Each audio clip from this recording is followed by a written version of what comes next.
고백교회와 타자를 위한 교회입니다. 보네프는 감옥에서 2차 세계대전이 종결된 이후 교회의 그 어떤 새로운 비전을 제시합니다. 이것이 그의 유명한 타자를 위한 교회입니다. 타자를 위한 교회는 기본적으로 보네프의 기독론에 근거하고 있습니다. 보네프에 의하면 나사렛 예수는 하나님의 아들만이 아니라 타자를 위한 인간이었습니다. 그러므로 교회는 예수의 제자 공동체로서 타자를 위한 교회가 되어야 했습니다.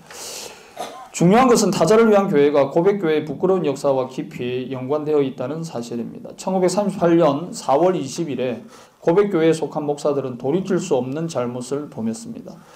독일 제국교회는 히틀러가 오스트리아를 합병한 이후 전국적으로 나타난 열광적인 분위기를 이용해서 목회자들에게 특별한 서약을 지시했습니다. 히틀러에게 충성을 맹세하는 서약이었습니다. 이 부분에 대한 이야기가 한국교회에 별로 소개가 안 되어 있는 것 같아요. 네. 보네프 그 학회에서도 이 부분을 좀 잘 이야기를 안 하는 듯한 느낌이 있습니다. 그래서 어쨌든 제가 소개를 합니다. 영적 직책에 부름받은 이는 누구나 다음과 같은 서약을 통해 자신의 충성 의무를 분명히 해야 한다. 독일 제국과 독일 국민의 총통인 아돌프 히틀러에게 충성하고 법률에 유의하고 내 직책의 의무들을 성실히 이행할 것을 맹세합니다. 그러니 하나님은 나를 도우소서. 이 포교령이 발표되기 전에 성직에 부름받은 이는 뒤늦게라도 충성서약을 해야 한다. 충성서약을 거부하는 이는 누구나 해고되어야 한다. 독일교회 목사님들은 이제 국가교회 소속입니다. 거의 이제 공무원과 같은 신분이죠. 독일교회, 지금도 마찬가지인데 독일교회 목사님들은 국가에서 주는 사례를 받고 사는 것이죠. 한국하고 미국하고는 완전히 다른 것입니다. 그렇죠? 독일교회 대부분의 교회는 그렇습니다. 그래서 이제 누구나 해고되어야 된다 이런 문구가 나올 수 있는 것이죠. 이것은 진정한 고백교회라면 결코 받아들일 수 없는 비성서적인 충성맹세 서약이었습니다. 그러므로 달렘의 고백교회 목사들과 보네프는 그 서약을 있을 수 없는 일로 여겼습니다. 이 이제 소수 강경파입니다. 그죠? 그 요구를 거부했습니다. 그렇지만 놀랍게도 있잖아요. 다른 지역의 목사들은 굴욕적인 그 요구를 받아들였습니다. 1938년 7월 31일에는 구 프로이센 고백교회 총회는 결정적인 오류에 빠졌습니다. 충성맹세 서약은 개인의 양심과 자유에 따라 결정할 수 있다고 선포했습니다. 자유재량 의견을 놓고 고통스러운 협의가 진행될 때 고백교회 지도부의 마음은 혼돈스러웠습니다.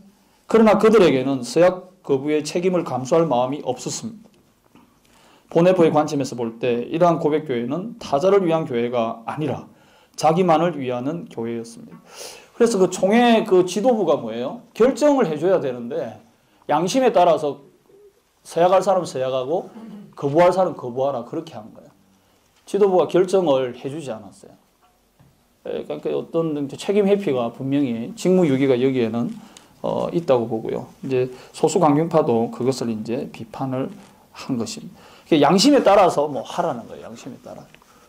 맹세를 해도 되고 안 해도 되고 선택하라는 것입니다.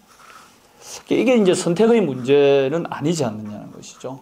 바르멘 신학선언에 참여했던 고백교회 온건다수파가 이 부분에 1938년에 왔을 때, 그죠? 이제 한 4년 지났는데, 그죠? 4년이 지나서 변심을 하게 되는 것입니다.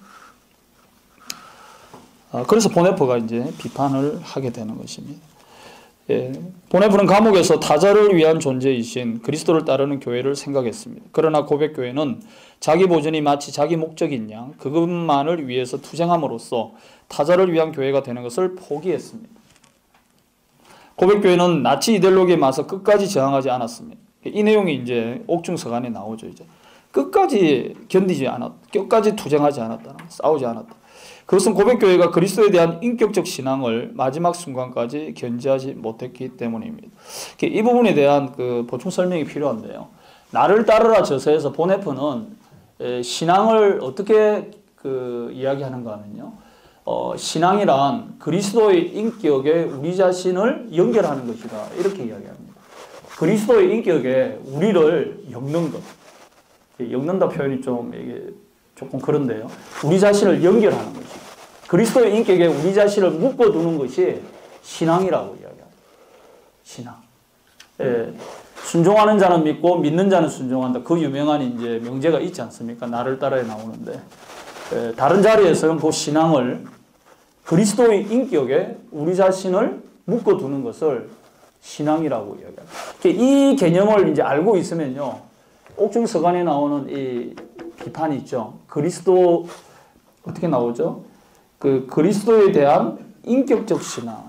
인격적 신앙이 뭐냐? 나를 따라에 나오는 신앙의 개념을 알면 이게 이제 이해가 되는 거예요. 그리스도에게 우리 자신을 묶어두는 것을 스스로 끊었다라는 것입니다. 그리스도가 우리 자신으로부터 분리되어 나가는 것이죠. 맹세할 때 그렇게 되었다라는 것이 보네포의 생각인 것입니다. 그리스도에 대한 인격적 신앙을 마지막 순간까지 견지하지 못했다는 것입니다. 보네포는 전후의 독일교회를 재건하기 위한 고백교회 과제를 생각했습니다. 전후의 독일교회는 이제 자기 방어로부터 벗어나서 타인을 위한 모험까지 감당해야 합니다. 보네포는 새로운 교회론적인 비전을 이야기합니다. 타자를 위한 교회인데요. 아래와 같이 설명을 했는데 한번 읽어보겠습니다. 교회는 타자를 위해 존재할 때 교회이다. 교회가 된다가 아니고 교회이다라고 이야기하죠. 자인 동사, 비동사를 쓰고 있습니다. 그런 교회가 되기 위해 교회는 모든 재산을 팔아 가난한 사람들에게 주어야 한다. 이런 바로 뒤에 나오는 문장도 한국 교회에 별로 소개가 안 되어 있는 것 같아요. 그죠? 타자를 위한 교회는 엄청 소개가 되어 있는데 바로 뒷문장이 뭐예요? 전 재산 팔아서 가난한 사람들에게 교회여 나누어 줘라. 이게 없어요. 바로 이어서 나오는 문장이거든요. 우리가 같이 좀 생각할 필요가 있지 않을까. 오늘날 한국 교회, 한국 사회 상황 속에서 이 말을 문자적으로 적용하는 것은 뭐 어렵다고 하더라도 의미론적으로 그러면 어떻게 적용할 수 있느냐. 이것은 우리가 고민할 수 있는 신학의 과제라고 봅니다. 목사들은 전적으로 교회의 자발적인 헌금으로 살아야 합니다. 이것도 이제 히틀러에게 충성맹세함으로써 해고되지 않으려고 했던 그 고백교회의 부끄러운 모습을 배경으로 갖고 있는 것입니다. 이해되시죠? 그죠? 목사들은 전적으로 교회의 자발적인 헌금으로 살아야 하고 경우에 따라서는 세속 직업을 가져야 한다. 이중 직업을 1940년대에 이미 이야기를 했습니다. 그죠? 이중 직업 가능하다 이야기죠. 우리 교단이 지금 이중직에 대해서 어느 정도 열어놓았지 않습니까? 그죠? 네. 보네포는 일찍이 이야기도 했습니다. 그런데 뭐 단순히 이중직이 아니고요. 교회는 인간 공동체의 세상적 과제에 참여해야 되지만 지배하면서가 아니라 돕고 봉사하는 방식으로 참여해야 된다. 저는 이 부분이 매우 중요하다고 생각합니다. 한국 교회가 정치 참여를 하든 사회 참여를 하든 사회 봉사를 하든 무엇을 하든 간에 우리가 뭔가를 할 때 이렇게 지배하려고 하는 생각이 정말 많은 것 같아요. 개인이든 공동체든 간에요. 한국 교회가. 그런데 보네포는 분명하게 이야기합니다. 돕고 봉사. 이 봉사는 이제 독일 단어는 이제 디넨이거든. 디넨. 영어로 하면 이제 serve죠. 서빙하는 것입니다.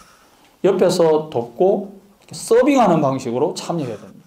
이게 도대체 구체적으로 뭘까라는 것도 우리가 사실 고민할 필요가 있습니다. 네. 교회는 모든 직업에 종사하는 사람들에게 그리스도와 더불어 사는 삶이 무엇이냐 이것을 가르칠 필요가 있다는 것이고요. 타자를 위한 존재가 무엇을 의미하는지를 말해 주어야 한다라는 것입니다. 이게 옥중에서 마지막에 나오는 이제 거의 신학적인 내용들인데요. 어떤 보네포 연구가들은 이 문장을 가지고 이런 이야기를 합니다. 보네포가 마지막 순간에는 이제는 신앙을 이야기하지 않고 삶을 이야기하는구나. 그리스도에 대한 신앙이 무엇인지를 가르쳐야 된다가 아니라 그리스도와 더불어서 살아가는 삶이 무엇인지를 가르쳐야 된다는 이게 저는 매우 중요하다고 봅니다. 우리 이제 총회 주제가 다시 거룩한 세상 속으로입니까? 맞습니까? 네. 세상 속으로 들어가는데 보네포가 그 이야기를 지금 하고 있는 거거든요. 세상 속으로 들어갈 때 그리스도와 함께 사는 삶이 무엇인지 우리 기독교인들이 알아야 되고 세상 직업을 갖고 있는 사람들과 살아갈 때 신앙을 이야기하기보다는요 그리스도와 함께하는 삶을 이야기하라는 거예요. 여기에 사실 뉘앙스의 차이는 큰 것이거든요. 이 부분에 대한 고민이 저는 필요하다고 봅니다. 타자를 위한 존재가 무엇을 의미하는지 또 말해줘야 된다. 보네포의 타자를 위한 교회는 저항사의 관점에서 보면 고백교회의 역사적 과오를 비판합니다. 고백교회는 아리안 조항의 집행 이후 억압받았던 유태인을 끝까지 변호하지 않았습니다. 도움과 섬김 그리고 타자와 함께하는 삶은 전후의 고백교회가 실천해야 하는 구체적인 변화의 내용이었습니다. 저는 한국교회 타자를 위한 교회, 여기에서 이제 타자와 함께하는 교회 나오지 않습니까? 그죠? 예. 다 좋은데, 이 타자를 위한 교회 개념이 왜 나왔느냐라는 거예요. 그 배경에는 부끄러운 고백교회의 그 역사, 부끄러운 역사적 오점, 그 부분이 배경으로 작용하고 있다는 것이죠. 이 부분에 대한 배경을 좀 알고 타자를 위한 교회 이 개념을 우리가 사용할 때 고백교회 온건 다수파가 감행했던 히틀러에 대해서 충성 맹세하는 서약을 우리는 동일하게 범하지 않을 수 있는 가능성을 갖게 되는 것이죠. 그래서 이게 매우 중요한 것 같고, 그래서 역사가 매우 중요하다. 저는 그런 생각을 해보고요. 이 기독교 윤리학자가 역사가 중요하다는 이야기는 아마 처음 하지 않는가 싶습니다. 그렇죠? 정말 이게 역사적 배경이 중요한 거예요, 정말. 예, 그렇지 않습니까? 예, 존경하는 이영기 교수님이 앉아 계시지만, 교수님께서는 늘 논문을 쓰실 때 보면 앞에 배경을 먼저 중요하게 여기시잖아. 늘 이 배경을 이야기하라고 이야기하시거든요. 예. 정말 배경이 중요해요. 이 타자를 위한 교회 이 개념도 이 역사적, 정치적, 사회적 배경을 갖고 있는 것이죠. 이 배경을 알 때 진짜 이 폭발적인 어떤 의미가 나오는 것이거든요. 적응의 힘도 나오는 것이고.